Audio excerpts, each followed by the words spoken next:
All right, everybody. So, welcome back to another episode of Colt and Posey Fishing. If you're new here, make sure to like, subscribe, follow for more content. I got you covered when it comes to anything bass fishing. So, we're talking about my top 5 baits for July. These are the baits that I'm typically going to use throughout July.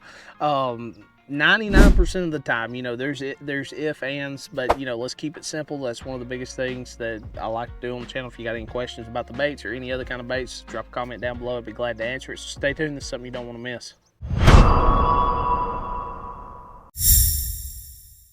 All right, so the first bait we're going to talk about is deep diving crankbaits. Okay, so let's talk about the setup. Deep diving crankbaits, I consider anything that's 12 foot or under, so that 12 to 25 plus feet, that's a deep diving crankbait to me. So your 5, your 6, 8, 10 XD, stuff like that. One of the baits that I like to throw is the Strike King XD series, simply because it's got a super aggressive hunting action when you burn this bait. So I'm throwing this bait really far out there. I'm getting that bait down super quick, and I just keep burning it while it's up against bottom, and it's got that wild hunting action. It creates a lot of aggressive strikes that a lot of the other round bill crankbaits do not do. But I'm super confident with this bait, so I kind of I'm kind of glued to it. But if you're not burning your crankbaits this time of year, especially when that water temp gets 75 plus, you're missing out on a lot of good bites. Now my setup, simple, 6/4 to 1 gear ratio reel. I want that high torque. I can always speed up my reel, to get a more aggressive, more fast reel.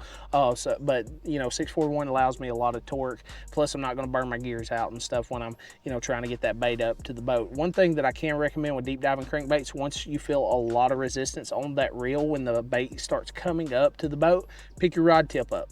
Pull your bait up and then reel, your slack line up. That'll save you a lot of money on reels. I've had this reel since, let's see here, I've had this reel maybe like 2016, 2015.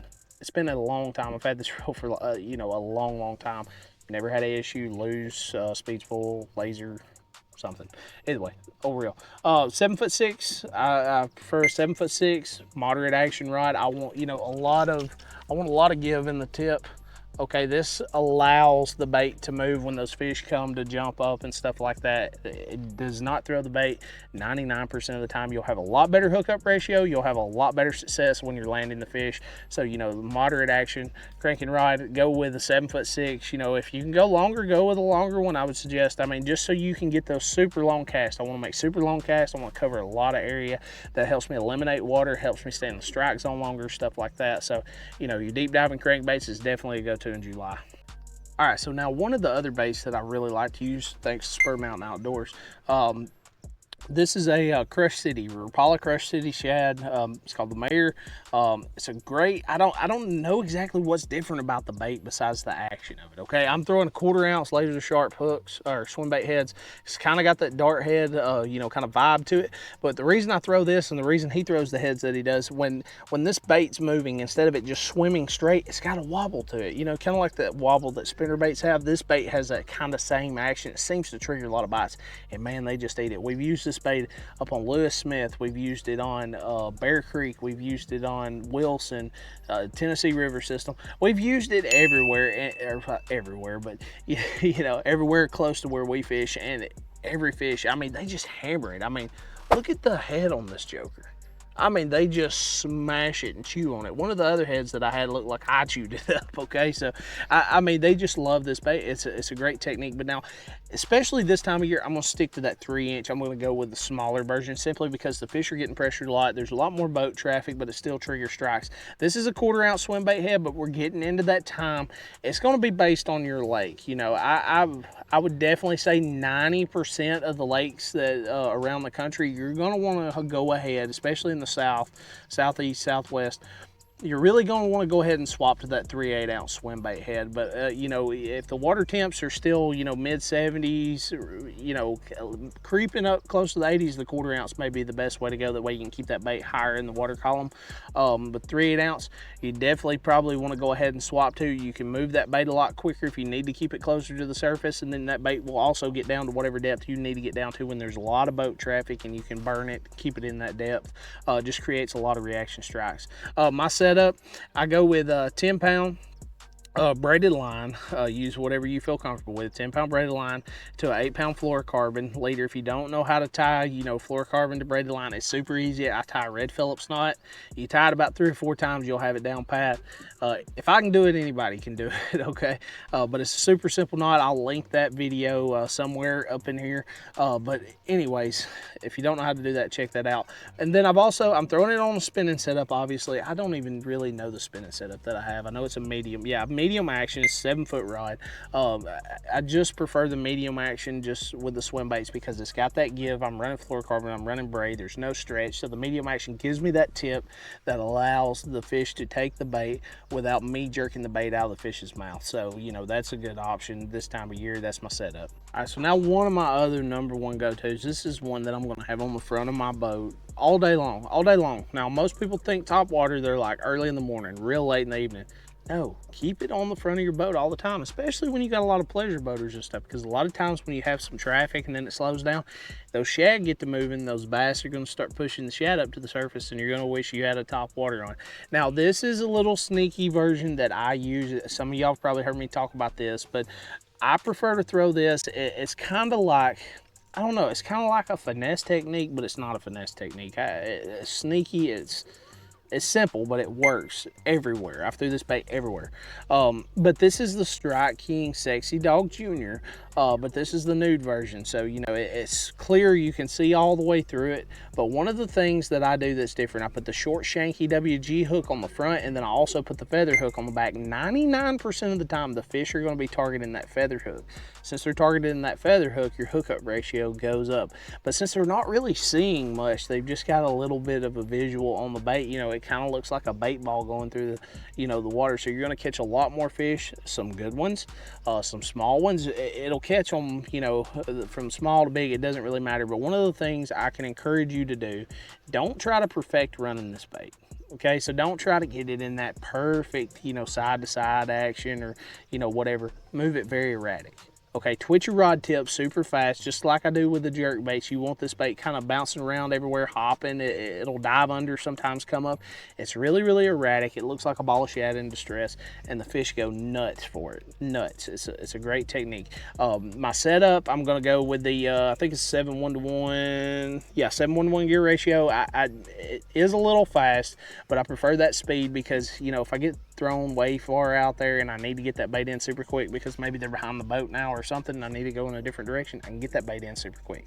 So I will sacrifice some torque for a little bit of speed. That way I can get on the fish quicker. 6'8". This is the Top Water Series rod, Energy Series by Impulse. One of my favorite rods in the world. I would highly suggest, I'm not sponsored by them or anything, but I would highly suggest you need a Top Water rod. It's like $159. Yes, that is expensive for a rod, but it's 100% worth it. I had these rods for a long time. I absolutely love Impulse rods. I love this Top Water rod. But either way, buy what you can afford, buy whatever you feel comfortable with. 6'8" medium, fast action rod, perfect for top water. The main thing is the handle length. Okay, so the handle length super short. So what this does is when I'm twitching this bait, it's not banging up against the side of my forearm. It's not hitting my side and stuff like that. I can work this bait very comfortable, but it's not a pistol grip. So we're not going back to 1998. So, but either way, guys, that's my setup. All right, guys. So another bait I want to talk about. This is a little sneaky bait that I don't really talk about a whole lot, but I share a lot with y'all that sometimes I probably shouldn't, because then the fish get pressured and they slow down on it, but it is what it is. I enjoy sharing this stuff with y'all. So this is a underspin, and I know a lot of y'all are used to throwing an underspin during the winter, but during the summer, this is still a great option, but you're going to work it a little different. So what I typically like to do with the underspin during the summer, I like to go with a 3/8 ounce head. This is made by G Money Jigs. If you're not familiar with G Money Jigs, trust them wholeheartedly with any bait that they make. I've used their products for years and made more money off their baits than I have any other bait in tournaments or anything like that.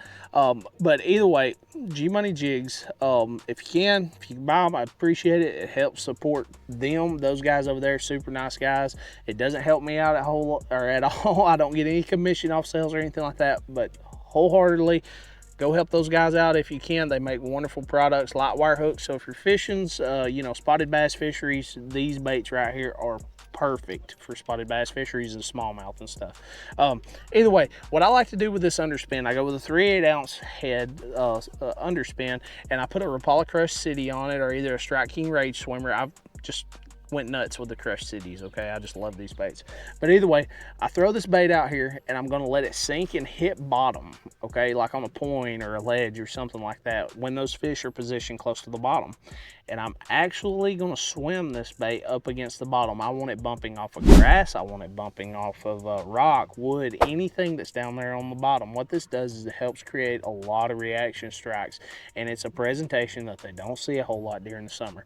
Now, my setup, I'm gonna go with a, let's see, 7.5 to 1 gear ratio. I want a fast reel. I don't really necessarily need a whole lot of torque, but a lot of times I'm moving this bait very quickly along the bottom, trying to keep it on the bottom, but moving it along the bottom. Those fish will hit it from behind. When they hit it from behind, they're gonna be running towards the boat typically. So when they're running towards the boat, you need to catch up on that line quick. 7.5 to 1 does that. Now I'm using a 7'3" medium heavy action rod. Why the 7'3" medium heavy action rod? I like a medium heavy action rod when I'm throwing swim baits, under spins, or anything like that. It's a technique that I feel comfortable with. It seems like I can feel the bite a lot better. My hookup ratio seems a lot better for me. Now, you may be different. You may want to go to a medium. So, you know, if you're using swim baits or underspins or anything like that and you're having a problem with your hookup ratio, go to a medium and see if that helps, okay? You know, just swap over to one of your medium rods or something like that. But I go with 15-pound test. You ain't got to go crazy with 10, 12 or anything like that. But this is a great technique. They don't even see a whole lot. So you may want to give that a try on your home lake. All right, guys, so this is one of those baits that I use a lot during the month of July, simply because it's not because they don't see the bait a whole lot, but it's possibly the technique that I use, you know, behind this bait. So one of the things that I use is a football head jig, and typically what I do, just to save money, and it's great, I use these on Texas rig and everything. Yum Christie crawls, I typically go with natural colors. But usually what I do is I go 2 rings down on the Yum bait, and then I just slide it up on the hook to all the way up to the keeper, and then, you know, that's my trailer for my jig. But the technique that I use behind this is what's called popping a jig. All right, so popping a jig, all it requires is when you throw that bait out there, once it hits bottom, I'm gonna, you know, reel up my slack line, I'm gonna pop. Just like that, okay? I'm popping super quick, okay? I'm making that bait hop up off bottom, let it fall on the slack line. That's the reason a lot of times when y'all see me catch fish on a jig, you'll hear that line, slack line. It's just popping a jig. 90% of the time they're going to hit that bait on the fall. It's a great technique if you're fishing under docks, if you're throwing out on points, letting that bait hit bottom. It doesn't matter, you can fish it anywhere, anytime. It makes the fish react. It's a great way to fish a jig. Now my setup for jig fishing, 7'3" medium heavy action rod, and then I'm going to go with a 7.5 to 1 gear ratio reel. That's typically a lot faster than what I like for jig fishing, simply because of the torque. But I also understand too, I pop a jig a lot. So when I pop a jig a lot, so they come up behind it and they hit it. I want to be able to get some of that slack line out if I can, okay? Sometimes you just can't. They just hit it so fast and go. But either way, popping a jig is a great way to catch a lot of fish in the month of July. So guys, I hope the video helped you. If it did, make sure to like and subscribe for more content. I got you covered when it comes to bass fishing. Also, $2 a month. You can become a member if you want to help further support the channel. If you don't, that's cool. I appreciate it anyways. If you have any questions on any of the baits, drop a comment down below and check the description. I've got all the baits, all my setups, all that stuff linked down in the description. You just go down there, click, boom, carry you to Tackle Warehouse or wherever the setups are. You know, and you know, you can order it like that if that's something you want to get or you're interested in. But guys, I really appreciate it, and I'll see you next time. We only got one more. Had to help me work one time today. I've been riding all day, soaking up gas and eating food.